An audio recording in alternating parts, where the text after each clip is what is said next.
ಮಹಾದೇವಿ ಅಮ್ಮ ಶ್ರೀ ಚಕ್ರವಾಸಿನಿ. ಮೇಲಿನ ಕೋರ್ಟಲ್ಲಿ ಆತನಿಗೆ ಬಿಡುಗಡೆ ಮಾಡಿಸ್ಬೇಕು ಅಷ್ಟೇ ತಾನೇ?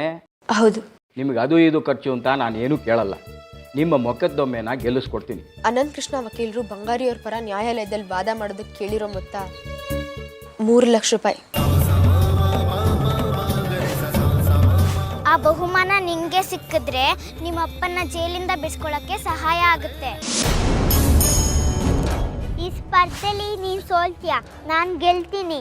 ನಾನು ನಂಬಿರೋ ತಿಪ್ಪರಸುಂದರಿ ಅಮ್ಮನವರು ನನ್ನ ಸ್ಪರ್ಧೆಯಲ್ಲಿ ಗೆಲ್ಲಿಸ್ತಾರೆ.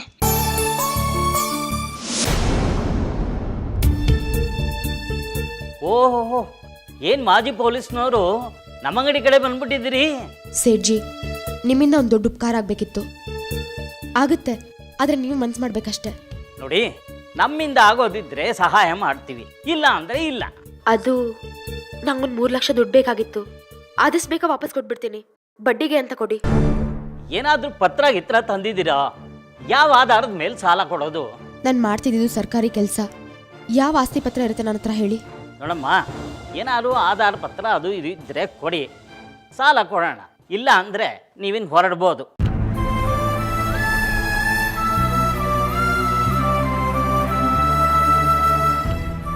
ನೋಡಿ, ಇನ್ನೊಂದು ದಾರಿ ಇದೆ. ನಿಮ್ಮ ಹತ್ರ ಚಿನ್ನ ಬೆಳ್ಳಿ ಏನಾದ್ರು ಇದ್ರೆ ಕೊಡಿ, ಎಷ್ಟಾಗುತ್ತೋ ಅಷ್ಟು ಸಾಲ ಕೊಡೋಣ.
ಈ ಕೆಲಸ ಮೊದಲೇ ಮಾಡಿದಿದ್ರೆ ನಿಮ್ಮ ಸಮಯನೇ ಹಾಳಾಗ್ತಿರ್ಲಿಲ್ಲ.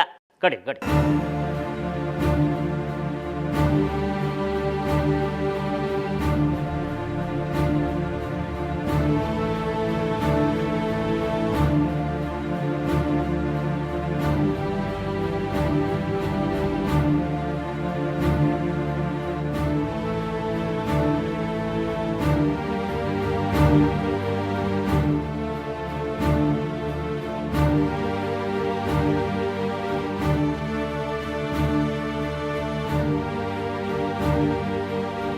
ಇಷ್ಟಕ್ಕೆ ಎಷ್ಟು ಹಣ ಬರ್ಬೋದು ಸೇಠ್ಜಿ? ಎಷ್ಟು ಬರುತ್ತಮ್ಮ? ನೀವು ಕೊಟ್ಟಿರೋ 4 ಬಳೆ, 1 ಸರ, 2 ಓಲೆ, ಅಬ್ಬಬ್ಬಾ ಅಂದರೆ ಒಂದು 50,000 ಬರ್ಬೋದು ನೋಡಿ. ನಿಮ್ಗೆ ಅದು ಇದು ಖರ್ಚು ಅಂತ ನಾನೇನು ಕೇಳಲ್ಲ. ಮೊಕದ್ದೊಮ್ಮೆನ ಗೆಲ್ಲಿಸ್ಕೊಡ್ತೀನಿ. ನಾನು ತಗೊಳ್ಳೋ ಮೊತ್ತ 3 ಲಕ್ಷ ರೂಪಾಯಿ. ಕೊಡ್ಲೇ? ಹಾಂ, ಸರಿ.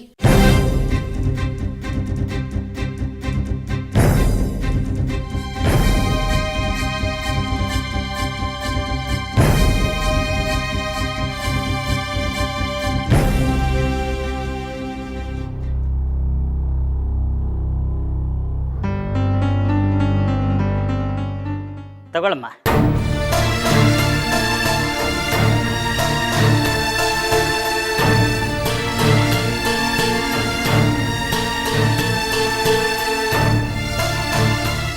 ನಿಮ್ಮಿಂದ ತುಂಬ ಉಪಕಾರ ಆಯಿತು ಸೇಠ್ಜಿ. ನಾನು ಇನ್ನು ಬರ್ತೀನಿ.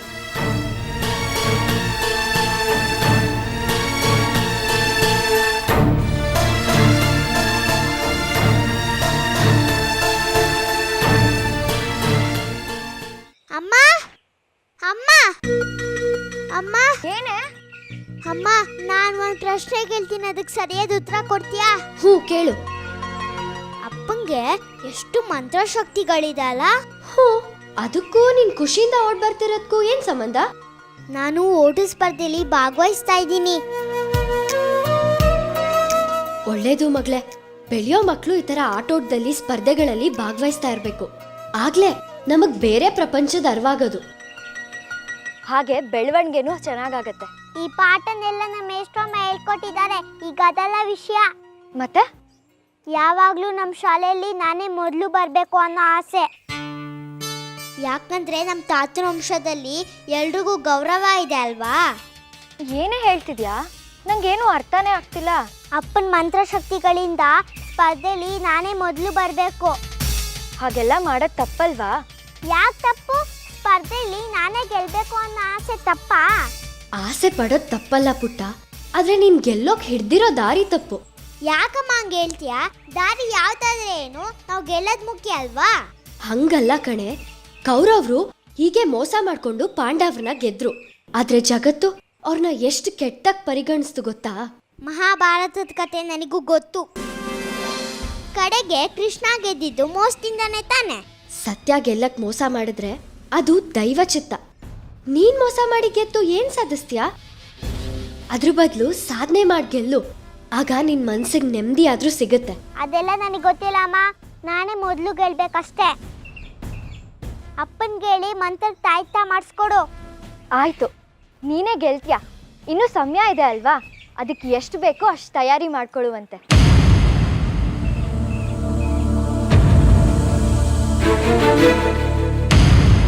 ಈಗೇನು ಅಪ್ಪನ ಹತ್ರ ಮಂತ್ರ ಹಾಕ್ಸಿ ತಾಯ್ತಾ ಮಾಡಿಸ್ಕೊಡ್ತೀಯ ಇಲ್ವಾ ಹೇಳು. ನಿನ್ನ ಕೈಲಿ ಆಗ್ಲಿಲ್ಲ ಅಂದ್ರೆ ಹೇಳು, ನಮ್ಮ ತಾತನ ಹತ್ರನೇ ಮಾಡಿಸ್ಕೊಡ್ತೀನಿ. ತಪ್ಪು. ಹಾಗಾಗೋದಕ್ಕೆ ನಾನು ಬಿಡಲ್ಲ. ನೀನೇನಿದ್ರು ನಾನು ಹೇಳ್ದಂಗೆ ಕಷ್ಟಪಟ್ಟೆ ಗೆಲ್ಬೇಕು. ಇಲ್ಲ ಅಂದ್ರೆ ನಿನ್ನ ಸ್ಪರ್ಧೆಯಲ್ಲಿ ಭಾಗವಹಿಸೋದೇ ಬೇಡ. ಸುಮ್ಮನೆ ಮನೇಲಿರೋ. ಮಾವನವ್ರಿಗೂ ಹೇಳ್ತೀನಿ, ನಿನಗೆ ಮಂತ್ರಶಕ್ತಿಯಿಂದ ಏನು ಗೆಲ್ಸೋದ್ ಬೇಡ ಅಂತ. ಸರಿ ಆಯ್ತು. ಸರಿಯಾಗಿ ತರಬೇತಿ ಕೊಡೋರ ಹತ್ರ ಸೇರಿಸು. ಎಷ್ಟೇ ಕಷ್ಟ ಆದ್ರೂ ಪರವಾಗಿಲ್ಲ, ನಾನೇ ಮೊದಲು ಬರಬೇಕು. ಮೊದಲು ಈ ಹುಚ್ಚನ್ ಬಿಡು. ಕಷ್ಟಪಟ್ರೆ ತಾನಾಗ್ ತಾನೇ ಫಲ ಸಿಗುತ್ತೆ. ಮೊದಲು ಕಲಿಬೇಕು ಅನ್ನೋ ಉತ್ಸಾಹ ಇರ್ಲಿ, ಆಮೇಲೆ ಇದೆಲ್ಲ. ನಡಿ, ಊಟ ಮಾಡೋಣ.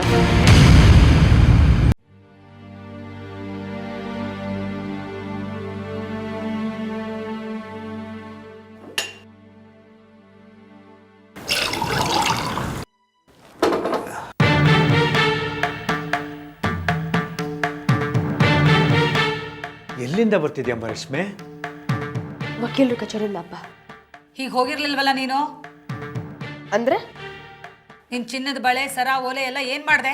ಎಲ್ಲಿಟ್ಟಿದ್ಯಾ? ಸುಮ್ಮನೆ ನಿಂತ್ಕೊಂಡ್ಬಿಟ್ರೆ ಉತ್ತರ ಅಲ್ಲ ಅದು. ನಾನು ಕೇಳಿದ್ದಕ್ಕೆ ಉತ್ತರ ಕೊಡು. ಅರ್ಥ ಆಗದಿರೋ ಥರ ನಾಟಕ ಮಾಡಬೇಡಮ್ಮ. ನನಗೆ ಗೊತ್ತು ನಿನಗೆ ಅರ್ಥ ಆಗಿದೆ ಅಂತ. ನಾನು ಒಡವೆಗಳನ್ನೆಲ್ಲ ಏನು ಮಾಡಿದ್ದೀನಿ ಅಂತ. ಅಂದ್ರೆ ಬಂಗಾರಿ ಅವ್ರ ಪರ ವಾಚೋದಕ್ಕೆ ಒಪ್ಪಿರೋ ವಕೀಲರಿಗೆ ಮುಂಗೂಡ ಕೊಡೋದಕ್ಕೋಸ್ಕರ ನಾನು ಒಡವೆಗಳನ್ನೆಲ್ಲ ಮಾರಿದ್ದೀನಿ.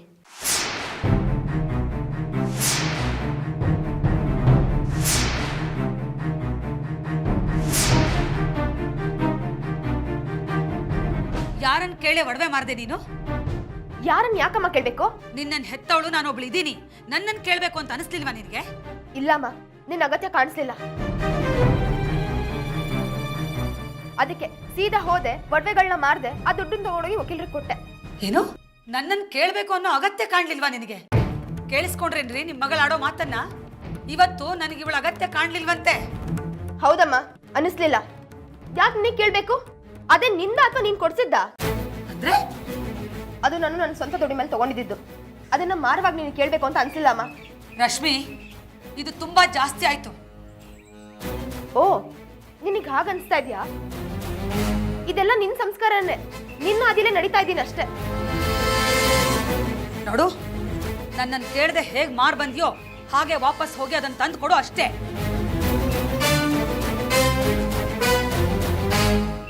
ನನ್ ಮಾರಿರೋ ಒಡವೆಗೂ ನಿನಗೂ ಯಾವ ಸಂಬಂಧವೂ ಇಲ್ಲ.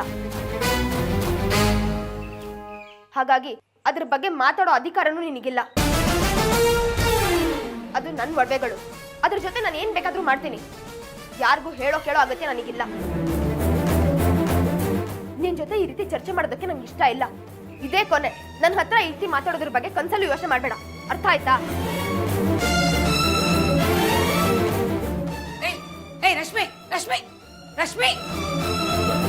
ನೋಡಿದ್ರೇನ್ರಿ, ನೋಡಿದ್ರೆ ಅವಳು ಹೇಗೆ ಮಾತಾಡ್ತಿದ್ದಾಳೆ ಅಂತ. ಅಲ್ಲ, ಇವಳು ನಮ್ಮ ಮಗಳು ರಶ್ಮಿನೇನಾ? ನಾನು ಜನ್ಮ ಕೊಟ್ಟಿರೋ ತಾಯಿ ಅನ್ನೋದನ್ನು ಮರೆತು ಪೊಲೀಸ್ ಠಾಣೆಯಲ್ಲಿ ತಪ್ಪಿತಸ್ಥರ ಜೊತೆ, ಕೈದಿಗಳ ಜೊತೆ ಮಾತಾಡೋ ಹಾಗೆ ಮಾತಾಡ್ತಿದ್ದಾಳೆ. ಸರಿನೇನ್ರಿ ಇದು? ಒಂದೇ ಕೈಯಿಂದ ಚಪ್ಪಾಳೆ ಸಾಧ್ಯ ಇಲ್ಲ ಸೀತಾ. ಅಂದ್ರೆ ನಮ್ಮ ರಶ್ಮಿ ಈ ಥರ ಮಾತಾಡೋದಕ್ಕೆ ಬೇರೆಯವ್ರ ಕಾರಣ ಆಗಿದಾರಂತೀರಾ?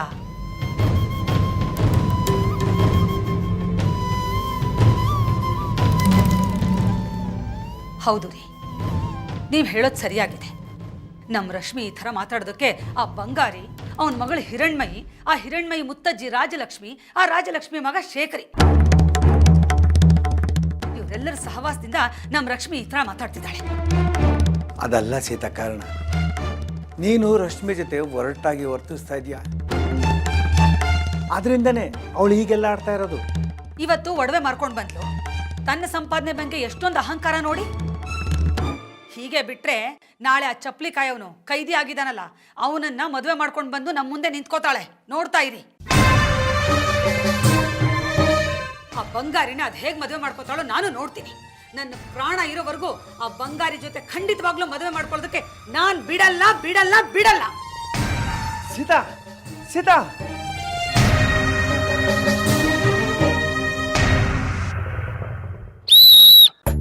ಓಡಿ ಓಡಿ ಓಡಿ. ಸ್ವಲ್ಪ ಈ ಕಡೆ ಬಾ. ನಮಸ್ಕಾರ ಸರ್. ನಮಸ್ಕಾರಮ್ಮ, ಹೇಳಿ. ಇವಳು ಸೌಗಂಧಿ, ನನ್ನ ಮಗಳು. ನಾನು ದೇವಿಕಾ. ಈ ಸತಿ ಕನಕದಾಸರ ಜಯಂತಿಗೆ ಓಟದ ಸ್ಪರ್ಧೆಗೆ ನೀವೇ ತರಬೇತಿ ಕೊಡ್ತಿದ್ದೀರಂತೆ. ಇವಳು ತರಬೇತಿಗೆ ಸೇರ್ಸೋಣ ಅಂತ ಕರ್ಕೊಂಬಂದೆ. ಸಂತೆಗೆ 3 ಮೊಳ ಸೀರೆನೇ ಇದ್ರು ಅಂತಾರಲ್ಲ, ಹಂಗಾಗಿದೆ ನಮ್ಮ ದೇಶದ ಪರಿಸ್ಥಿತಿ. ಮಕ್ಕಳು ದಿಢೀರಂತ ಪ್ರಸಿದ್ಧಿಗೆ ಬಂದ್ಬಿಡ್ಬೇಕು ಅಂತ ಅವ್ರನ್ನ ಹಾಳು ಮಾಡ್ತಾರೆ. ಯಾಕೆ ಸರ್ ಹಾಗಂತಿದ್ದೀರಾ? ನೀವು ಹೇಳೋದು ನಂಗೇನು ಅರ್ಥ ಆಗ್ತಿಲ್ಲ. ನೋಡಿಮ್ಮ, ಸ್ಪರ್ಧೆ ನಡೀತಾ ಇದೆ. ಈಗ ತಮ್ಮ ಮಕ್ಕಳನ್ನ ಕರ್ಕೊಂಬಂದ್ಬಿಟ್ಟು ಓಡಬೇಕು, ಬಹುಮಾನ ತಗೊಂಡ್ಬಿಡ್ಬೇಕು ಅಂತ ಆಸೆ ಪಡ್ತಾರೆ. ಅದೇನೋ ಅಂತಾರಲ್ಲ, ಯುದ್ಧ ಕಾಲೇ ಶಸ್ತ್ರಾಭ್ಯಾಸ ಅಂತ. ಇನ್ನೇನು ಕೆಲವೇ ದಿವಸಗಳಲ್ಲಿ ಸ್ಪರ್ಧೆಗಳು ನಡೆಯುತ್ತೆ. ಇವಾಗ ಮಕ್ಕಳನ್ನ ಕರ್ಕೊಂಬಂದು ಸೇರ್ಸೋದಕ್ಕೆ ಬದಲು ಮೊದಲೇ ಅವ್ರಿಗೆ ಅಭ್ಯಾಸ ಮಾಡಿಸಿದ್ರೆ ಎಷ್ಟು ಚೆನ್ನಾಗಿರೋದಲ್ವಾ? ಅದೆಲ್ಲ ನಂಗೆ ಗೊತ್ತೇ ಇರಲಿಲ್ಲ ಸರ್, ದಯವಿಟ್ಟು ಕ್ಷಮಿಸಿ. ಹೋಗ್ಲಿ ಬಿಡಮ್ಮ, ನಿನ್ನ ಹತ್ರ ಮಾತಾಡಿ ಏನು ಪ್ರಯೋಜನ? ಹೇಳಮ್ಮ, ಏನು ನಿನ್ನ ಹೆಸರು? ಆಗ್ಲೇ ಹೇಳಿದ್ನಲ್ಲ ಸರ್, ಸೌಗಂಧಿ ಅಂತ. ಅವಳು ಮಾತಾಡ್ಲಿ ಇರಮ್ಮ, ಗಿಣಿ ಹೇಗ್ ಮಾತಾಡುತ್ತೆ ಅಂತ ಕೇಳೋಣ. ಹೇಳಮ್ಮ, ಏನ್ ನಿನ್ನ ಹೆಸರು? ನಾನು ಹೇಳಿದ್ರೇನೋ ಅಷ್ಟೇ, ನಮ್ಮಮ್ಮ ಹೇಳಿದ್ರೇನೋ ಅಷ್ಟೇ. ನನ್ನ ಹೆಸರೇನು ಬದಲಾಗಲ್ಲ ಅಲ್ವಾ? ನನ್ನ ಹೆಸರು ಸೌಗಂಧಿ. ನಮ್ಮ ತಾತ ಅಮ್ನೋರ್ ದೇವಸ್ಥಾನದಲ್ಲಿ ಧರ್ಮದರ್ಶಿಗಳು. ಅವ್ರ ಹೆಸರನ್ನ ನೀವು ಕೇಳಿರ್ಬೇಕಲ್ವಾ?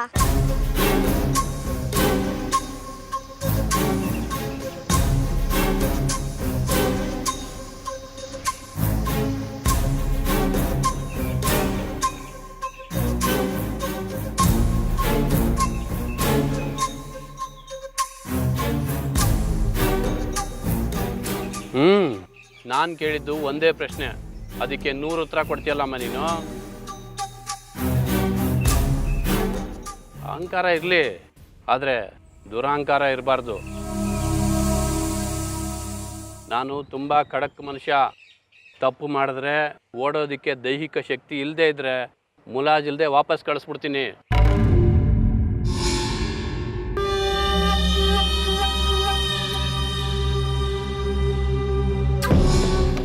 ನೀನು ಯಾರ ಮೊಮ್ಮಗಳಾದರೂ ಅಷ್ಟೇ, ಅರ್ಥ ಆಯ್ತಾ?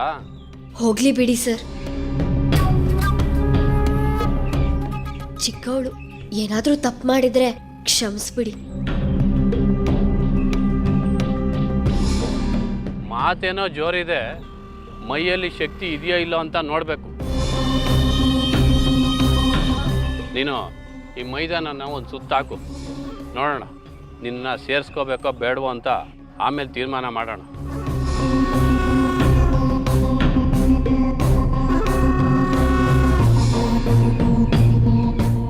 ಇದು ಒಂದು ಲೆಕ್ಕನ ನನಗೆ. ನೋಡ್ತಾ ಇರಿ, ಕಣ್ ಮುಚ್ಚ್ ಕಣ್ ತಗಷ್ಟರಲ್ಲಿ ನಾನಿಲ್ಲಿ ಓಡ್ ಬಂದಿರ್ತೀನಿ.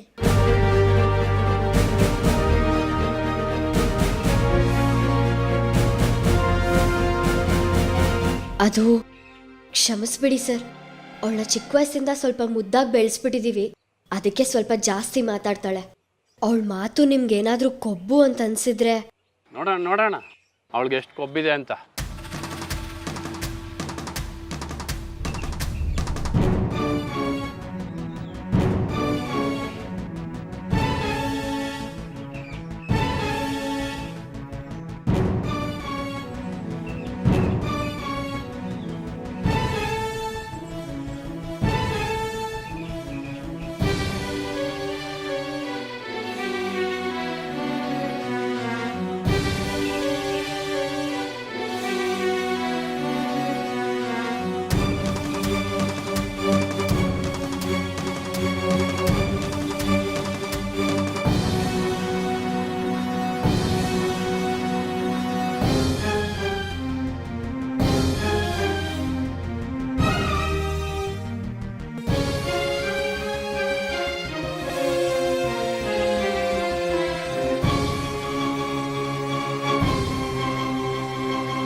ಇವಳು ಯಾಕೆ ಬಂದ್ಲಿ ಇಲ್ಲಿಗೆ? ಮತ್ತೆ ಇವಳೇ ನನಗೆ ತೊಡ್ಕಾಗ್ತಿದ್ದಾಳೆ. ಅವರಪ್ಪ ಜೈಲಲ್ಲಿದ್ದಾರೆ, ಮನೇಲಿ ಅಷ್ಟೊಂದು ತಾಪತ್ರೆ ಇದೆ ಅವಳಿಗೆ. ಸೇರ್ಕೊಳ್ಳಲ್ಲ ಸ್ಪರ್ಧೆಗೆ ಅಂತ ಹೇಳಿದ್ಲಲ್ಲ, ನನ್ನ ಹತ್ರ ಸುಳ್ಳು ಹೇಳಿ ಯಾ ಮಾಯದಲ್ಲಿ ಬಂದು ಸೇರ್ಕೊಂಡಿದ್ದಾಳೆ. ಒಂಥರ ಒಳ್ಳೇದಾಯ್ತು. ಇವಳನ್ನ ಸೋಲಿಸಿ ಹಿಂದೆ ಆಗಿರೋ ಅವಮಾನಕ್ಕೆ ಸೇಡ್ ತೀರ್ಸ್ಕೋಬೋದು.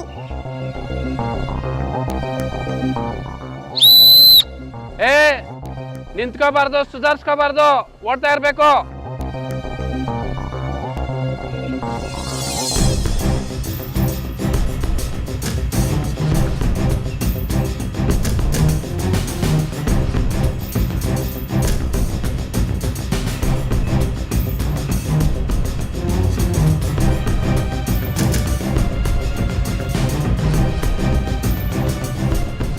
ಏನೇ ಹಿರಣ್ಮಯಿ, ನಾನು ಬರಲ್ಲ, ನೀನೇ ಬಹುಮಾನ ತಗೋ ಅಂತ ಎಲ್ಲ ರೈಲ್ ಬಿಟ್ಟಿದ್ದೆ.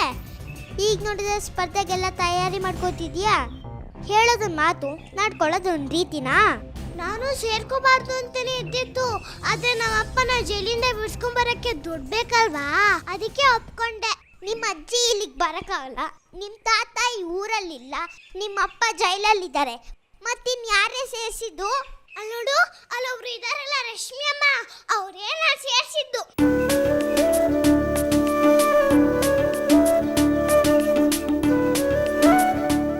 ತುಂಬಾ ಒಳ್ಳೆ ಕೆಲಸ ಮಾಡಿದ್ರಿ ನೀವು. ಹಿರಣ್ಮಯಿ ಎಲ್ಲದರಲ್ಲೂ ಮುಂದೆ. ಅವಳಿಗೆ ಸರಿಯಾದ ಮಾರ್ಗದರ್ಶನ ಇಲ್ಲದೆ ಇಂಥ ಅವಕಾಶ ತಪ್ಪೋಗ್ತಿತ್ತು. ಪಾಪ ಬಂಗಾರಿ, ಅವನಿಗೀಗಾಗಬಾರ್ದಾಗಿತ್ತು. ಯಾರೂ ಇಲ್ಲ ಅಂತ ಅನ್ಕೊಳ್ಳೋರ್ಗೆ ಸಹಾಯ ಮಾಡೋಕ್ಕೆ ಆ ದೇವ್ರಿರ್ತಾನೆ. ಆದರೆ ನನ್ನ ದೇವರು ಅಂತ ಹೇಳ್ತಾ ಇಲ್ಲ. ನೀವು ಹೇಳ್ದಾಗೆ ಅವಳಿಗೆ ಯಾರಾದರೂ ಆಸರೆ ಆಗಬೇಕಾಗಿತ್ತು, ಅದಕ್ಕೆ ನಾನು ಇದೀನಷ್ಟೆ. ಮತ್ತೆ ಬಂಗಾರಿ ಕತೆ, ಅವನಿಗೆ ಜೀವಾವಧಿ ಶಿಕ್ಷೆ ಕೊಟ್ಟಿದಾರಂತೆ. ಅವನ ಜೀವನದಲ್ಲಿ ಏನೇನೋ ಆಗೋಯ್ತು. ಮೇಲಿನ ನ್ಯಾಯಾಲಯಕ್ಕೆ ಅರ್ಜಿ ಹಾಕಿದ್ದೀನಿ, ಅಲ್ಲವ್ರಿಗೆ ನ್ಯಾಯ ಸಿಗ್ಬೋದೇನೋ. ಇವಾಗ ಸ್ವಲ್ಪ ದುಡ್ಡಿನ ತಾಪತ್ರಯ, ಅದಕ್ಕೆ ಈ ಸ್ಪರ್ಧೆಯಲ್ಲಿ ಗೆದ್ರೆ ಅವ್ರ ಅಪ್ಪನ್ನ ಬಿಡ್ಸ್ಕೋಬೋದು ಅಂತ ಆಸೆಯಲ್ಲಿ ಬಂದಿದ್ದಾಳೆ. ಇದ್ರೆ ಇಂಥ ಮಕ್ಕಳು ಇರಬೇಕು ನೋಡಿ. ಹಿರಣ್ಮಯಿ ತುಂಬಾ ಸ್ವಾಭಿಮಾನಿ. ಇಷ್ಟು ಚಿಕ್ಕ ವಯಸ್ಸಲ್ಲೇ ಅವ್ರ ಮನೆಗೆ ಎಷ್ಟು ಸಹಾಯ ಮಾಡಕ್ ಪ್ರಯತ್ನ ಪಡ್ತಿದ್ದಾಳೆ. ಅವಳಿಗೆ ಎಲ್ಲ ಒಳ್ಳೇದಾಗತ್ತೆ. ಆ ಮಹಾತಾಯಿ ಕಾಪಾಡ್ತಾಳೆ.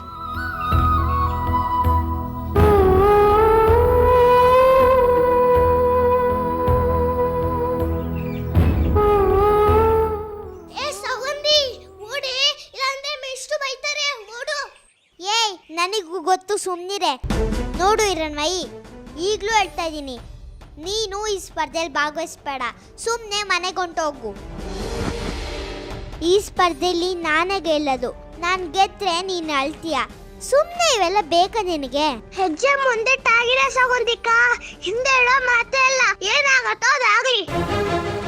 ನಂಗೆ ಮಹಾತಾಯಿ ಆಶೀರ್ವಾದ ಇದೆ. ನೀನ್ ಗೆದ್ರು ನಂಗೆ ಸಂತೋಷನೇ. ನನ್ ಗೆಳತಿ ಗೆದ್ಲು ಅಂತ ನಾನು ಹೆಮ್ಮೆ ಪಡ್ತೀನಿ.